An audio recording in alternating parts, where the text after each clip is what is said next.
विश्व वार्ता न्यूज. जंतर मंतरवर झालेल्या अमानुष लाठीचार्ज निषेधार्थ वंचित बहुजन आघाडीच्या महाराष्ट्र बंदला माणगावमध्ये उत्स्फूर्त प्रतिसाद. या बंदमध्ये विविध समविचारी संघटना, सामाजिक, धार्मिक, व्यापारी, रिक्षा, मिनीडोर चालक मालक, विद्यार्थी संघटनांनी सहभाग घेतला.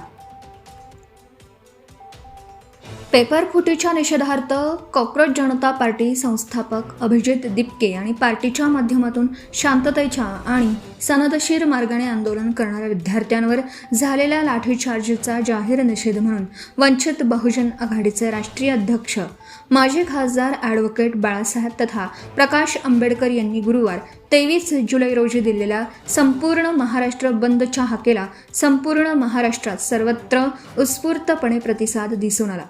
याच पार्श्वभूमीवर माणगाव तालुक्यात वंचित बहुजन आघाडीच्या माध्यमातून पुकारलेल्या माणगाव बंदला माणगावमधून उत्स्फूर्तपणे मोठा प्रतिसाद मिळाला. विद्यार्थ्यांवरील अन्यायाच्या निषेधार्थ आणि त्यांच्या सुरक्षेची मागणी करण्यासाठी वंचित बहुजन आघाडीने हे राज्यव्यापी आंदोलन पुकारलं आहे. बंदच्या पार्श्वभूमीवर निवेदन बंद यशस्वी करण्यासाठी वंचित बहुजन आघाडी माणगाव तालुका प्रभारी अध्यक्ष शरद काशीनाथ पवार यांच्या नेतृत्वाखाली बुधवार 22 जुलै रोजी संबंधित यंत्रणांना लेखी निवेदन देण्यात आलं.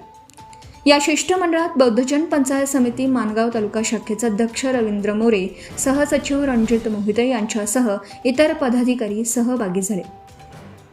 माणगाव पोलीस स्टेशन, तहसील कार्यालय, प्रांत कार्यालय, माणगाव तालुका व्यापारी संघटना, रिक्षा चालक मालक संघटना आणि इतर प्रशासन यंत्रणांना दिलेल्या निवेदनात 23 जुलै रोजी माणगाव शहर आणि बाजारपेठ बंद ठेवण्याबाबत सहकार्य करण्याची विनंती करण्यात आली होती.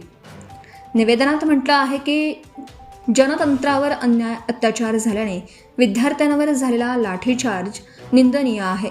या अन्यायाविरुद्ध लढण्यासाठी पक्ष, संघटना आणि सेल बाजूला ठेवून सर्वांनी रस्त्यावर उतरणं ही काळाची गरज आहे. मुलांच्या भविष्यासाठी आणि अन्यायाविरोधात महाराष्ट्र बंदमध्ये उत्स्फूर्तपणे सहभागी होऊन प्रशासनाने सहकार्य करावे.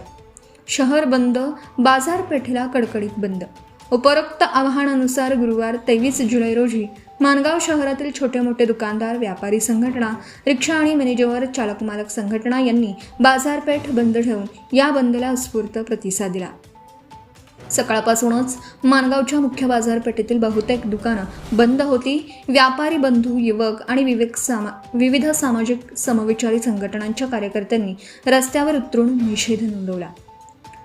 बंद दरम्यान कुठेही अनुचित प्रकार घडू नये यासाठी माणगाव पोलीस ठाण्याच्या वतीने ठाणे अंमलदार यांच्या मार्गदर्शनाखाली कडेकोट बंदोबस्त ठेवण्यात आला होता.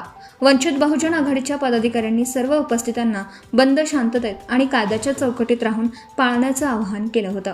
सदर बंदमध्ये वंचित बहुजन आघाडी, बौद्धजन पंचायत समिती, भारतीय बौद्ध महासभा, माणगाव तालुक्यातील अनेक सामाजिक समविचारी संघटना, सामाजिक संघटना, धार्मिक संघटना, व्यापारी संघटना, रिक्षा, मिनीडोर चालक मालक संघटना, विद्यार्थी संघटना, वंचित बहुजन आघाडीचे शरद पवार बौद्धजन पंचायत समिती तालुका शाखा माणगावचे अध्यक्ष रवींद्र मोरे, सहसचिव रणजित मोहिते, मोरबा विभाग अध्यक्ष संदेश साळवी, बंडू मोरे, खरवली विभाग सहसचिव नंदकुमार कांबळे, खजिनदार रोहित सकपाळ, सुरेश शिंदे, अक्षय शेलार, निलेश जाधव, उमेश येलवे, यशवंत कांसे यांच्यासह असंख्य कार्यकर्त्यांनी सक्रिय सहभाग घेतला होता. विद्यार्थ्यांवरील लाठीचार्जच्या घटनेनंतर संपूर्ण देशात आणि राज्यात संतापाची लाट उसळली असून वंचित बहुजन आघाडीचे राष्ट्रीय अध्यक्ष माजी खासदार ॲडव्होकेट बाळासाहेब तथा प्रकाश आंबेडकर यांनी यापुढेही लोकशाही मार्गाने लढा सुरू ठेवण्याचा निर्धार व्यक्त केला आहे.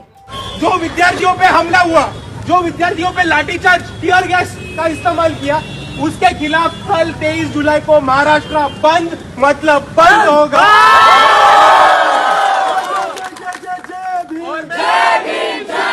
और मैं आप सभी से इतना ही गुजारिश करना चाहता हूँ, इतनी रिक्वेस्ट करना चाहता हूँ कि I would like to request all of you to participate in the Maharashtra bandh tomorrow. आप सब लोग ज्यादा से ज्यादा तादाद में, ज्यादा से ज्यादा ताकत से महाराष्ट्र बंद करके ये दिखाओ कि स्टूडेंट्स के खिलाफ वायलेंस, स्टूडेंट्स के खिलाफ हिंसा नहीं सहेंगे मतलब नहीं सहेंगे. और दूसरी तरफ महाराष्ट्र में वंचित बहुजन आघाड़ी के लीगल सेल के सारे लॉयर्स का नंबर हम वायरल कर देंगे और आप पे जितने भी केसेस होंगे पुलिस प्रशासन लॉकअप करेंगे, या पुलिस प्रशासन आपको जेल में डालने की कोशिश करेंगे, तो वंचित बहुजन आघाड़ी स्टूडेंट्स के साथ हमेशा खड़ी रहेगी। ये मेरा आप सबसे वादा है। और मैं इसीलिए कहना चाहता हूँ कि जब मोदी डरता है, जब मोदी डरता है, जय जय जय जय जय भीम, जय जय जय जय जय भीम, नहीं चलेगी, नहीं चलेगी, तानाशाही नहीं चलेगी, नहीं चलेगी, नहीं चलेगी, तानाशाही नहीं चलेगी। जय जय जय जय जय भीम, जय भीम, डॉक्टर बाबासाहेब आंबेडकरांचा, डॉक्टर बाबासाहेब आंबेडकरांचा। बहुत बहुत शुक्रिया। जय भीम साथियों। दिल्लीमध्ये विद्यार्थी उपोषणाला बसले होते. त्यांच्या भवितव्याचा प्रश्न होता. पेपर फुटल्यामुळे किंवा जाणीवपूर्वक फोडल्यामुळे परीक्षा पुढे गेल्या. दुसऱ्यांदा सुद्धा परीक्षा ज्यावेळेस घेण्यात आल्या त्यावेळेस सुद्धा पेपर फुटला. विद्यार्थ्यांची एवढीच मागणी होती की मंत्री महोदय आणि त्यांच्याच बरोबर ज्यांनी पेपर फोडला त्यांच्यावरती कारवाई झाली पाहिजे. त्यांच्यावरती कारवाई तर झालीच नाही, पण RSS BJPच्या शासनाने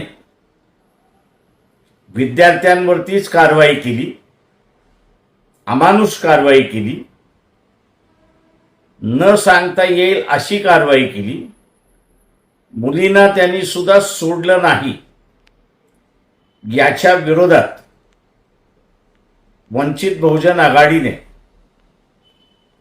दिल्लीमधल्या घडलेल्या घटनेचा निषेध आणि महाराष्ट्रातील जनतेचाही निषेध आहे हे दर्शविण्यासाठी 23 तारखेला बंदचा कॉल देण्यात आलेला आहे. मी तमाम पालक जे आहेत त्यांना विनंती करतोय की हा लढा आपल्या मुला मुलींचा भवितव्याचा लढा आहे. तेव्हा 23 तारखेला आपण आपल्या मुला मुलीला शाळेत न पाठवता आपला निषेध व्यक्त करावा हे आवाहन मी आपल्या सगळ्यांना करतोय. नमस्कार. जय Hind. Subscribe now and press the bell icon. Never miss an update.